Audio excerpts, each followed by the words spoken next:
Net bowler ball করলেন, জাকের আলী পরাস্ত হলেন। জাকের আলী অনিক একসময় বাংলাদেশের ক্রিকেটের সবথেকে আলোচিত ক্রিকেটার ছিলেন। স্লগারে বিশেষ করে শেষ সময়ে বাংলাদেশ দলের যে দ্রুত রান তোলা দরকার সেই কাজটাই তিনি করতেন। সেই জাকের আলী গেল ১০ ম্যাচ ধরে বাংলাদেশের হয়ে টি-টোয়েন্টিতে ভালো কোনো ইনিংস খেলেনি। একটা ৪১, একটা ৩৬ সম্ভবত, আমি যদি ভুল না করে থাকি।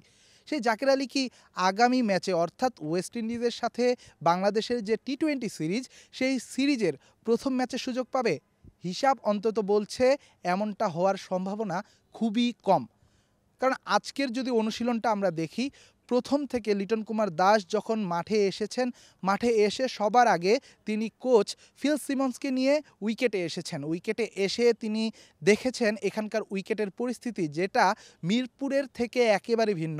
মিরপুর নিয়ে কথা বলছিলাম, মিরপুরে কালো উইকেট কিংবা মিরপুরের ধীর গতির উইকেট নিয়েও বেশ আলোচনা সমালোচনা হয়েছে। কিন্তু চট্টগ্রামে এসেই যেন উইকেটের চেহারা বদলে গেছে। কিন্তু চট্টগ্রামে এসে যখন প্রথমে উইকেটের চেহারা দেখেছি, দেখে মনে হয়েছে যেন সবুজ ঘাসের একটা আস্তরণ পুরো উইকেটে।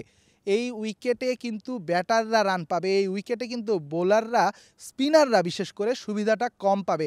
কারণ আমরা জানি চট্টগ্রামের যে উইকেট রয়েছে সেই উইকেটে বরাবরই ব্যাটাররা সুবিধাটা পায়, রান অনেক বেশি হয়। সেখানে কিন্তু ক্যারিবীয়দের সাথে বাংলাদেশ দল কতটা পেরে উঠবে এটাই কিন্তু একটা বড় প্রশ্ন।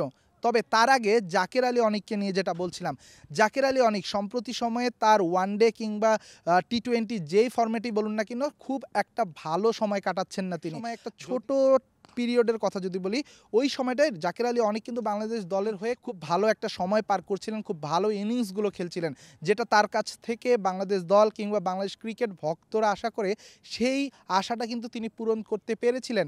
খুব অল্প সময়ে তিনি উইকেটে থাকার সুযোগটা পান এবং সেই সময়টাতে কিভাবে ইউটিলাইজ করে একটা ক্যামিও ইনিংস খেলা যায়, হতে পারে সেটা ১৫ বলে ৩০ রানের ইনিংস কিংবা ১৫ বলে কিংবা ২০ বলে ৪০ রানের innings, ২০০ strike rate, ১৫০ strike rate কিংবা ১৮০ স্ট্রাইক রেটে কীভাবে দলকে সুবিধাজনক একটা পজিশনে নিয়ে যাওয়া যায়, সেই কাজটা ছিল জাকের আলী অনিকের।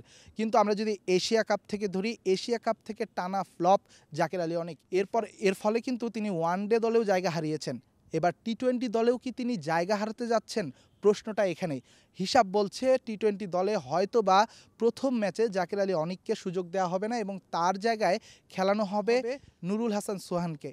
নুরুল হাসান সোহান, বাংলাদেশ দলের যদি সেরা কিপারদের একটা লিস্ট করা হয়, সেখানে অবশ্যই নুরুল হাসান সোহানের নামটা থাকবে অনেক উপরে। সেই নুরুল হাসান সোহান যখন মিড ওভার কিংবা ৬-৭ নম্বরে ব্যাট করেন, তিনি কিন্তু দ্রুত রান তুলতে পারেন। আমরা রংপুর রাইডার্সের হয়ে সোহানের ইনিংসগুলো দেখেছি, আমরা গ্লোবাল সুপার লিগে সোহানের ইনিংস দেখেছি, আমরা ঘরোয়া লিগেও সোহানের খেলা দেখেছি।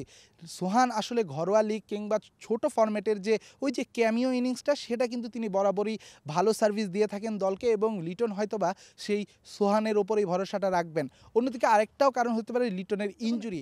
আজ লিটন অনুশীলন করেছেন, ব্যাটিং করেছেন, ফিল্ডিং করেছেন, তারপরও লিটনকে দেখে মনে হয়েছে একটু ক্লান্ত। কারণ আমরা জানি আসলে একটা বড় ইনজুরি থেকে তিনি সেরে উঠেছেন। লিটনের জায়গায় হয়তোবা লিটন কিপিংটা করবেন না, সেখানে সোহানকে ভরসা করবেন। অন্যদিকে আজকের যখন অনুশীলনের কথা বলছিলাম, আমরা অনুশীলন দেখেও আসলে অনেকটা ধারণা করা যায় একাদশ কী রকম হবে কিংবা পরিকল্পনা কি হচ্ছে। সেই পরিকল্পনার যে একটা আভাস, সেটা আমরা পেয়েছি। প্রথমে আমরা দেখেছি জুটি বেঁধে আসলে ব্যাটিং করানো হয়েছে সাইফ হাসানকে, তার সাথে ছিল তানজিদ হাসান তামিম। অর্থাৎ আমরা ধরে নিতে পারি প্রথম যে টি-টোয়েন্টি রয়েছে সেখানে ব্যাটিংয়ের যে ওপেনিং জুটিটা হবে সেটা হলো সাইফ আর তামিমের জুটি। এরপরে আসলে লিটন ব্যাট করেছেন, অর্থাৎ ৩ নম্বরে কিন্তু লিটনকেই ধরা হচ্ছে। তারপরে তাওহিদ হৃদয়। আজ কিন্তু তাওহিদ হৃদয় খুব ভালো টাচে ছিল এবং সবার বলে বেশ ছন্দে ছিলেন তিনি, যেটা কিছুদিন আগেও যে কনফিডেন্সের অভাবটা তার মধ্যে লক্ষ্য করা গিয়েছিল, সেটা কিন্তু আজকের অনুশীলনে অনেকটাই কেটে গেছে এবং অনেকটাই তিনি রিদমে ফিরেছেন বলে মনে হয়েছে। এখন ম্যাচে আসলে তিনি কতটা করতে পারেন সেটা তো সময়ই বলবে। তবে অনুশীলনের কথা যদি আমি বলি, অনুশীলনে তিনি বেশ স্বাচ্ছন্দ্যে ব্যাটিং করেছেন। এরপরে রয়েছে অবশ্যই শামীম পাটোয়ারিও আজ বেশ কিছুক্ষণ অনুশীলন করেছেন, যেন একদম একটা একাদশকেই ব্যাটিং করানো হয়েছে কিংবা একটা একাদশকেই বোলিং করানো হয়েছে, এমন একটা পরিকল্পনা নিয়ে কিন্তু কিন্তু আজকের অনুশীলনটা করা হয়েছে। প্রথম দিনের অনুশীলন শেষে আমাদের অন্তত এমনটাই মনে হয়েছে হয়তোবা এই একাদশ নিয়ে বাংলাদেশ নিজেদের পরিকল্পনাটা সাজাবে। তবে এখনই নিশ্চিত হওয়ার কোনো কারণ নেই, কারণ আগামীকালও আবারও প্র্যাকটিস করবে বাংলাদেশ। সেখান থেকে আমাদের ধারণা বদলালেও বদলাতে পারে। ততক্ষণ পর্যন্ত স্টার প্লের সাথে থাকুন, স্টার নিউজের সাথে থাকুন।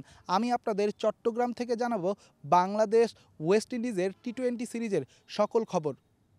বীরশ্রেষ্ঠ শহীদ flight lieutenant Motiur Rahman stadium থেকে রেদওয়ান শাওন, স্টার নিউজ, চট্টগ্রাম।